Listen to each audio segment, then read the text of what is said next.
ওয়াসিম ২ বছর ১০ মাসের শিশু। মোবাইল দেখতে এতটাই পছন্দ করে যে ওর বাবা মা ওকে একটা আলাদা মোবাইলই কিনে দিয়েছেন। এখন প্রশ্ন হলো, এ থেকে ওয়াসিমের কি উপকার হবে, নাকি নিজেদের অজান্তেই ওর বাবা মা ওকে এক বিরাট ক্ষতির দিকে ঠেলে দিচ্ছেন? আসসালামু আলাইকুম, আমি ডাক্তার অদিতি চৌধুরী, শিশু বিশেষজ্ঞ। শিশুদের শারীরিক এবং মানসিক বিকাশ নিয়ে আপনাদের সাথে কথা বলছিলাম ওয়াসিমের কথা। প্রথমেই যে জিনিসটা ওর ক্ষতিগ্রস্ত হবে তা হচ্ছে ওর দৃষ্টিশক্তি। এছাড়াও ওর চোখের অন্যান্য অনেক ধরনের ক্ষতি হবে। অনেকক্ষণ মোবাইল দেখতে দেখতে ওর মাথা ব্যথা, ঘাড়ে ব্যথা, হাতে ব্যথা, এরকম অনেক ধরনের সমস্যা হতে পারে। বাচ্চার মায়েরা বলেন যে তারা সারাদিন বাচ্চাকে মোবাইল দিচ্ছেন না, শুধুমাত্র খাওয়ার সময়ে দিচ্ছেন, যেমন দিনে ৩ বার।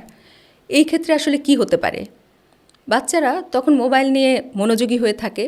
বাচ্চার মায়েরা তখন মহানন্দে অনেক খাবার তাকে খাওয়াতে থাকেন, কিন্তু সেই খাবারটার প্রতি কোনো আগ্রহ অনুভব করে না। ফলে তাদের পুষ্টিকর খাবারের সাথে কোনো পরিচিতি গড়ে ওঠে না, তার প্রতি তাদের কোনো রুচি হয় না, এবং পরবর্তীতে দেখা যায় যে তারা আসলে অরুচিতে ভুগতে থাকে। বাচ্চাদের মস্তিষ্ক থাকে অপরিণত ও অপরিপক্ক, এজন্য তাদের মস্তিষ্কের ওপর সব ধরনের স্ক্রিনের প্রভাব হয় খুবই ভয়ঙ্কর, এবং সেটা ইরিভার্সিবল একটা চেঞ্জের সৃষ্টি করে, যেটা পরবর্তীতে আর রিকভারি করা সম্ভব হয় না। বাচ্চারা মোবাইল দেখার সময় দেখা যায় যে গেমস খেলতে খেলতে তারা উত্তেজিত হয়ে পড়ে, তারা গভীরভাবে ঘুমাতে পারে না, ফলে তাদের শারীরিক ও মানসিক বিকাশ বাধাগ্রস্ত হয়। এমনকি মোবাইলের সাথে অটিজমেরও সম্পর্ক খুঁজে পাওয়া গিয়েছে। মোবাইল দেখতে দেখতে শারীরিক পরিশ্রমের অভাব হয়, ফলে তারা স্থূলতায় আক্রান্ত হয়। পরবর্তীতে তা থেকে হৃদরোগ, ডায়াবেটিস, স্ট্রোক হতে পারে। অনেক সময় বাচ্চার মা বাবারা খুব খুশি হয় যে তাদের বাচ্চারা মোবাইলকে খুব ভালোভাবে অপারেট করতে পারে, কিন্তু দেখা যায় যে এই মোবাইল অপারেট করতে করতে তারা মোবাইলের প্রতি এতটাই আসক্ত হয়ে যায় যে পরবর্তীতে তারা তাদের প্রয়োজনীয় শিক্ষাটুকুই গ্রহণ করতে পারে না। বিশেষ করে বাচ্চারা কথা শেখার সময় যদি মোবাইল ব্যবহার করে, তাহলে তাদের কথা বলতে অনেক দেরি হয়, এবং এ ব্যাপারে আমরা আমাদের আগের ভিডিওতে আলাপ করেছি যে এর পরিণতি কতটা ভয়ঙ্কর হতে পারে। এই অবস্থা থেকে সমাধানের জন্য কি করতে পারি? আমরা প্রথমেই যা করতে পারি, যারা অলরেডি মোবাইলে আসক্ত হয়ে পড়েছে তাদের মোবাইল ব্যবহারকে ধাপে ধাপে কমিয়ে আনতে পারি। মায়েরা বলেন যে তারা তো অনেক কাজ নিয়ে ব্যস্ত থাকে, তাহলে তারা তখন বাচ্চাদেরকে মোবাইল দিয়ে রাখলে অসুবিধা কী?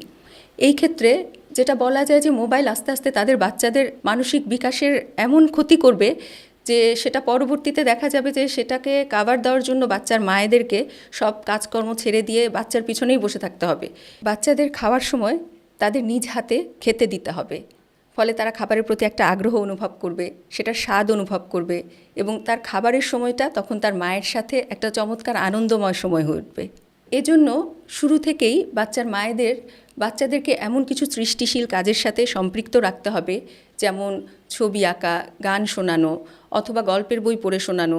ছোট বাচ্চাদের যারা একটু বুঝতে শিখেছে তাদেরকে মোবাইলের বিভিন্ন ক্ষতিকর দিক সম্পর্কে বারবার সচেতন করতে হবে।